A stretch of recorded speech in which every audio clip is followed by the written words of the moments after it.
Hey you, watching this video, there's a 99% chance that I can beat you in chess. However, in the professional chess world, I'm actually considered just an amateur, which is why today I'm gonna bring in a real chess pro to show you the difference and how we think. Alright, Andrea, today I have prepared one puzzle that every single Russian chess kid has studied in their career. You know I'm Romanian, right? Yeah, that's why I'm gonna see your level of chess classics.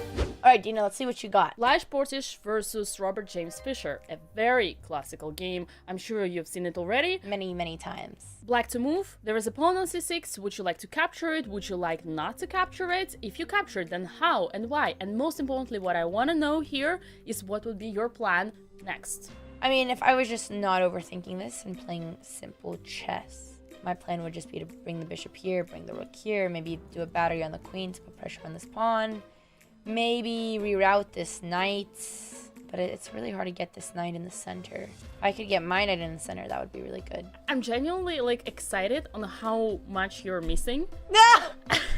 You only gave a setup for one capture. What would happen in the case of the other capture? I mean, what is white really threatening? Like, I could play rook here, I could play bishop here, I could play this rook on this semi-open file. So I suggest before I give you an answer, an explanation of this position, I suggest that we first break down everything that you said, more or less, because there were things that really worried me. There were good things. I think, in general, you almost found the solution. You were really, missing a couple of dots that needs to be connected. So let us connect your dots. Yes, please. You were worried of knight b5, saying that this is an outpost. No, this is not an outpost because it is not an open file. Just like we take on b takes c6, you were saying that these are double pawns. You're right. You were saying this is an isolated pawn. No, it's not an isolated pawn because isolated pawn. Before. So this is a weak pawn. Indeed, this detail is actually extremely important because just because they're both not on the open file, this is what changes completely every argument because they are not that weak. So it's not so easy to attack them. In fact, yes, they look ugly. I agree with you, but we'll get back to this one later. There is an outpost here, which is knight d5. And if we go back to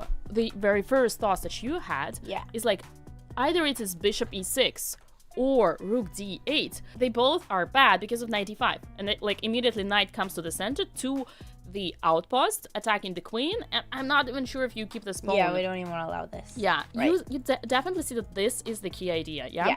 Well, the thing is, when it comes to, for example, me or any chess player of a, let's say, 2300 level, we'll find the solution here right in a second, just by looking at the position because it's a pattern. And why I chose this position? Because I want you to know more patterns. And the first thing that comes to your mind is that you see that the position is symmetrical. Everything is symmetrical. Oh, I didn't even in symmetrical positions with only one open file, it's always the same thing. The key squares are d4 and d5. One more thing that you were which you were mentioning is that your plan could be to put the bishop on e6, to put the rook on d8, and then to play queen c8 and put the pressure on h3. But in fact, what pressure are you talking about? After king h2, the pawn is protected and you don't have any plan after. Yeah. And one last thing that I wanted to break down before we advance any further is that one of your plans was to push a5. You're right, b3 would be beneficial for you because it would open your rook. a3 is so to be called a potential pass pawn. Now, if white plays b3, this is gonna be your a3 pawn is gonna be your strongest joker for endgame. Any endgame, imagine you bring the rook here, you take the pawn, this is a queen. Plus, it is taking a lot of space. Plus, look at the potential diagonal for your bishop.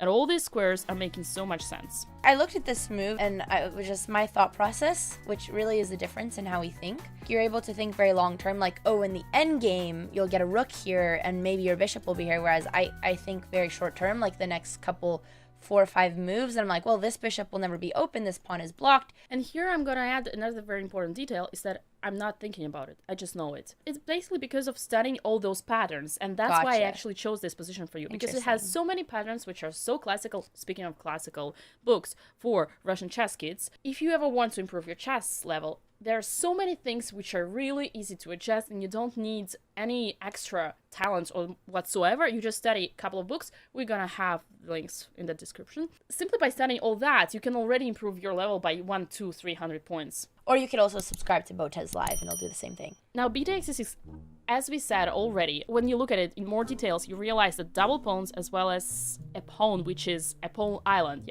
which is separate from the other pawn chains. They're not that weak. What are the benefits of this We're decision? preventing the knight from coming to d5. We're controlling the center. We're opening up the file. You are opening this for your bishop, but that's not huge. Well, now the question goes, we say in general, bishops, unlike knights, are already half-developed pieces. In this position, in this pawn structure, do you really need to develop your bishop?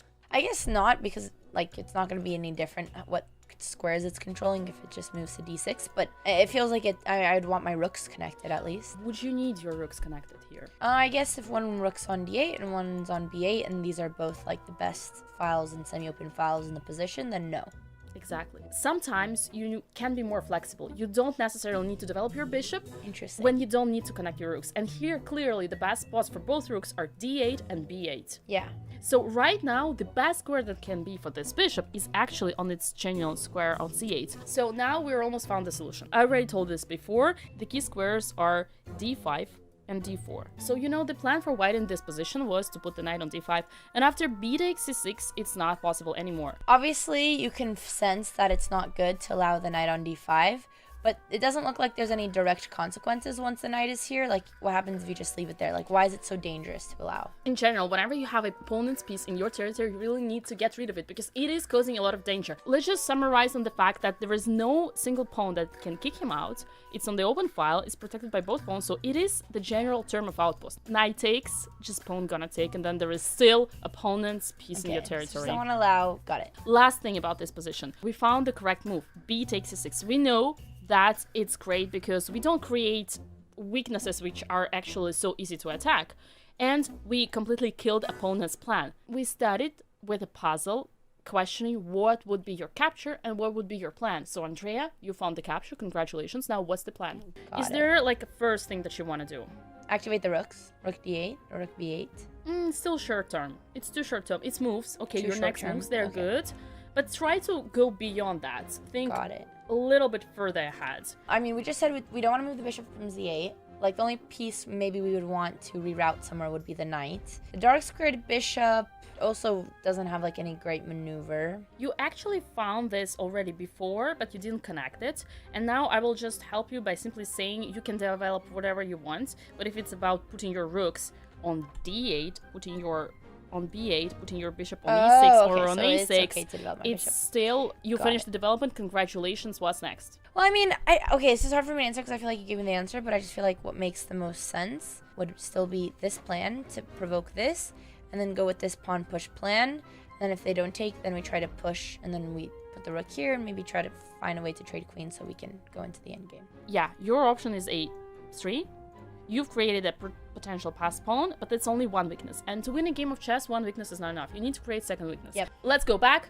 The position was symmetrical. The key squares were, the plans for both d5 sides and were... d4. What's the next question? You're almost there. Try to connect the dots in your head. Connecting dots. Ah! Getting the knight to d4. Yay! Okay. Well, yeah, I remember thinking about this. And I was like, well, it can't happen. And then I moved on, you know? Yeah. But maybe it can. Maybe we shouldn't give up so easily in life. You know? That could be the lesson from today. Okay, Just playing the knight game. d7. No. Yes. No. And you could defend with the bishop as well. I mean, I would still defend the bishop, bring the knight, maybe try to trade the knight.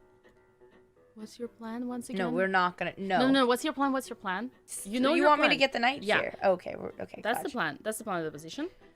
Yeah. So, if you want to do that, The knight why has to get would here. you want to change the knight on the Right. Why base? would we want to trade the knight? Exactly. Okay, bishop f8 is right. I like Okay. it. Queen b3. And now how do you execute your plan? Okay, so the only square that can get from here in my camp would be here, since this is under attack and this is under attack. This is very interesting. Yeah. Wow. That's very interesting. And the main question is, what would white do Yeah, but- at this time? Yeah, Do they there's no have way to prevent anything? it. And they also have no threats, which is amazing. Wow. Chess can be beautiful. And from Make the me moment nervous. you bring your knight to d4, you're gonna put your rooks on d8 and e8, and you're simply gonna do everything which you wanted to do with the a pawn after all, and the bishop on e6. The moral of the story, you take b takes e6, you control both weaknesses, and your plan in this position is to put the knight via h5, g7, e6 to d4. You want to put the rooks on the best square possible, and maybe you make another weakness in the position by pushing this isolated pawn, trying to either force him to trade or force him to give us this square on b2. By the way, we made our own chessboards and pieces. BotezLive.shop if you want to support the channel. If you guys enjoyed this video, we were actually going to do 3 positions, but we only did 1 because this one position took us 1 hour. If you'd like to see another educational puzzle with Dina, comment down below and we will do a part 2.